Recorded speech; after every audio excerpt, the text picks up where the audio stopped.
As we have with us our Vice Captain, Mr. Shubman Gill. As usual, we'll take one question at a time. Who wants to go first?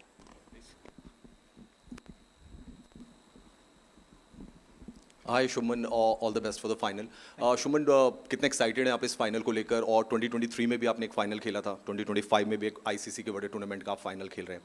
वहाँ से यहाँ तक की journey और आपके emotions for the final match. Sir काफ़ी excited है। मेरा सेकंड आईसीसी इवेंट है टीम इंडिया के लिए और सेकंड फाइनल, तो डेफिनेटली काफ़ी एक्साइटमेंट है। और आई थिंक जो लास्ट टाइम हम नहीं कर पाए थे उसको इस बार करने की ट्राई रहेगी हमारी। शुभमन, बोला जाता है कि ये और एक मैच है, इस तरीके से हम खेलना चाहेंगे, लेकिन सबको पता है फाइनल मैच फाइनल होता है। लेकिन जो अनुभव है आपके पास, चाहे वो आईसीसी के कुछ टूर्नामेंट का हो, चाहे आईपीएल के फाइनल का, जहाँ बड़ा स्टेज होता है, बड़े एक्सपेक्टेशन रहते हैं, तो वो काबू में रखना और अपना खेल करना, ये कैसे कर सकते हैं आप लोग? क्या उसके लिए प्रोसीजर दिमाग में रखते हैं? सर आई थिंक जी बड़े मैच का प्रेशर डेफिनेटली रहता है, बट जैसे हम पिछले मैच में देखा, अगर हम सिर्फ प्योरली ऑस्ट्रेलिया के बॉलिंग अटैक की बात करते तो कोई एक्सपीरियंस बॉलिंग अटैक नहीं था उनका, बट बिकॉज मैच बड़ा मैच था, प्रेशर मैच था, तो ऐसे मैचों में जो भी टीम अच्छे से प्रेशर हैंडल करती है, जो ओकेशन को निकाल देती है और उतना नहीं सोचती कि हम फाइनल खेल रहे हैं, उनके जीतने के चांसेस ज़्यादा बेहतर रहते हैं। तो यही एक आई थिंक रीज़न था जो हम अच्छी टीमों की बात करते हैं। पहले वेस्ट इंडीज़ की टीम थी पहले, या उसके बाद ऑस्ट्रेलिया की टीम थी। वो टीम्स ओकेशन को बाहर में निकले, जैसे नॉर्मल अपने बेस्ट गेम जो नॉकआउट्स में खेलते थे या फिर फाइनल्स में खेलते थे, क्योंकि आई थिंक वो ओकेशन को बाहर निकाल के वो प्रेशर हटा देते थे अपने आप से पूरा ऊपर। वो करना, बोलना बहुत ईजी है, जैसा कि आपने बोला कि बोलना बहुत ईजी होता है वो चीज़ कि यार हम सोच के नहीं खेलेंगे फाइनल है, बट थोड़ा सा जब भी प्रेशर आता है तो बंदे के दिमाग में आ ही जाता है, क्योंकि एक मैच के ऊपर इतना कुछ डिपेंडेंट रहता है। बट आई थिंक अच्छी टीमें वही होती हैं जो उसको निकाल के अपनी नॉर्मल गेम खेल पाए। जी बिल्कुल, बहुत एक्सपीरियंस काम आता है। हमने जैसे लास्ट मैच में विराट भाई को देखा, क्योंकि उन्होंने इतने इंपॉर्टेंट मैचेस इंडिया के लिए खेले हुए हैं, इतने फाइनल्स, इतने सेमीफाइनल्स खेले हुए हैं, और जितने ज़्यादा आप उस सिचुएशन में रहते हैं और जितनी ज़्यादा बार आपने वो प्रेशर हैंडल किया होता है, तो आपको पता है कि मैंने ऑलरेडी ये चीज़ की हुई है, तो एक आपको उसका पैटर्न पता होता है बड़ी गेमों का, तो एक्सपीरियंस प्लेयर डेफिनेटली काम आते हैं वहाँ पे। सुमन, टॉप 3 में आप, Rohit, Virat, then middle order में श्रेयस, केएल, हार्दिक, फिर जड्डू, इस तरह का batting lineup, have you ever seen best batting lineup India की, या फिर you have been part of better batting lineup? Sir I think this is the best batting lineup that I have been part of personally. Rohit bhai and Virat bhai, I think all time one day greats in the world. Rohit bhai one of the best openers in white ball, and Virat भाई के बारे में तो बोलने की ज़रूरत नहीं, one of the best ODI batsman ever.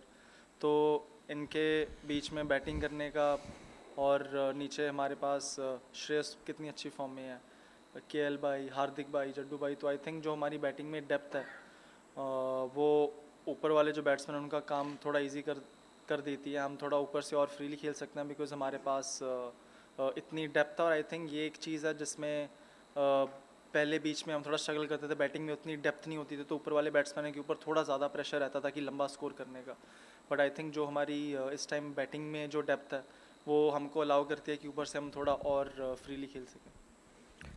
Shubman, आपके एज ए वाइस कैप्टन थोड़ा एक्सपीरियंस के बारे में जानना चाहूँगा। श्रीलंका में पहले first time, for the first time you are name the vice captain, उसके बाद now you are with the team as a vice captain in ICC, even addressing an important press conference, pre match press conference before the final.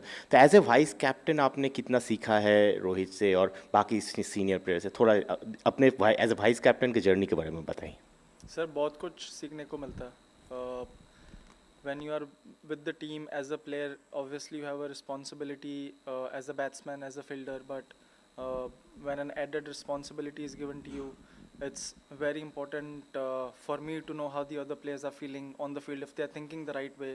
We have a lot of young players in the team, तो जैसे कि मैं बात कर रहा था experience player और young players में, क्योंकि एक्सपीरियंस प्लेयर इतनी बार वो सेम चीज़ कर चुके हैं, बार बार कर चुके हैं, गलतियाँ भी कर चुके हैं, तो मेरा ये रोल होता है उस टाइम पे जो भी हमारी टीम में कोई यंग फास्ट बॉलर, कोई यंग स्पिनर है कि वो जब उनके ऊपर प्रेशर है, क्या वो सही तरीके से सोच रहे हैं या नहीं। आप सक्सेसफुल या फेल तो सही तरीके से सोचने में भी हो सकते हो, बट प्रोबेबिलिटी बढ़ जाती है आपकी सक्सेसफुल होने की अगर आप सही सोच रहे हो तो वो वही मेरा रोल है टीम में कि जब भी बॉलर्स अंडर प्रेशर है उनसे बात करनी, उनके प्लान्स पूछने। और कई बार हम प्रेशर में सिंपल चीज़ें करना भूल जाते हैं, तो बस उनको वही चीज़ें याद दिलानी कि हमारा ये प्लान है, हम ये करने को देखेंगे। आई थिंक वही मेरा रोल है। A repeat match, this time for a title. So, how much discussions have gone into each of these factors, and what are the factors which is looked into? Sorry sir, what? You know, repeat match. Yeah. You know, for this time for a title. So, what are the factors looked into, and especially in areas which have to be strengthened, or what is it? I think the last time we played them, despite having lost 3 wickets early in the power play, we played a good match and I think we won comfortably. So I don't think there's any added discussion. Obviously, we can talk about someone from the top 3 firing. That would give us a better chance, or give us a better chance to chase a big total or put up a big total if you're betting first. So apart from that, I don't think there is any added discussion. Obviously, the kind of wicket that we'll play on would be the discussion. The wickets that we are playing on here are a bit different than the wickets that are there in Pakistan. And but because I think we have played here 4 matches and we have done decently well, so there is no added discussion, I think. There's always been a lot of talk about the fact that Rohit in recent times has lost the toss. And irrespective of how the toss goes, does that make any impact on your mindset when you go out to bat? Not really, because as a batsman, you're always prepared to bat first. And if you are getting to bat second, that means you're chasing a total. So it doesn't really matter, because if you are a bowler, you're always prepared to bowl first. If you're a batsman, you're always prepared to bat first. So we do talk about it, but in a very light way, that you have lost so many tosses, but it doesn't matter. Shubman, for 11 years between 13 and 24, we're talking about how India reached the semi-final, reached the final, but did not win a title. The fact that we won in the West Indies last year, does that sort of free up that pressure in any way? Yes, definitely. I think it's also about the, sometimes once you get one title, then I think that kind of breaks the jinx, and then it gives you the momentum, and also you are not very desperate about, getting the title. And it's not good when desperation kicks in. Then it's hard to put the occasion out of the equation. In all these big matches, like I said, the players or the teams that can put aside the pressure and the occasion out of the game has a better chance of winning it. And I think winning the title in 24 doesn't mean that we are less hungry, but I think it kind of makes us more balanced. That yes, we have won an ICC title, and we'll try to do our best to win this one. शुभन, आपको next generation का बड़ा batter बोला जाता है, but क्या आपको लगता है कि जो आपने कहा विराट भाई ने जिस तरीके से परफॉर्म किया है नॉकआउट्स में, बड़े मैचेस में so called, and then Rohit भाई ने जिस तरीके से परफॉर्म किया है, आप इस चीज़ को विजन करते हैं कि उस तरफ अगर बढ़ना है मुझे, जो विराट भाई ने किया है, जो रोहित भाई या यूवी पा ने किया है या सचिन सर ने किया है, तो ये जो मैचेस हैं इनको इन पे कैपिटलाइज करना बहुत ज़्यादा इंपॉर्टेंट है? अगर आप सोचते हैं तो क्या वो थोड़ा सा आप बता सकते हैं, डीब्रीफ कर सकते हैं उसे?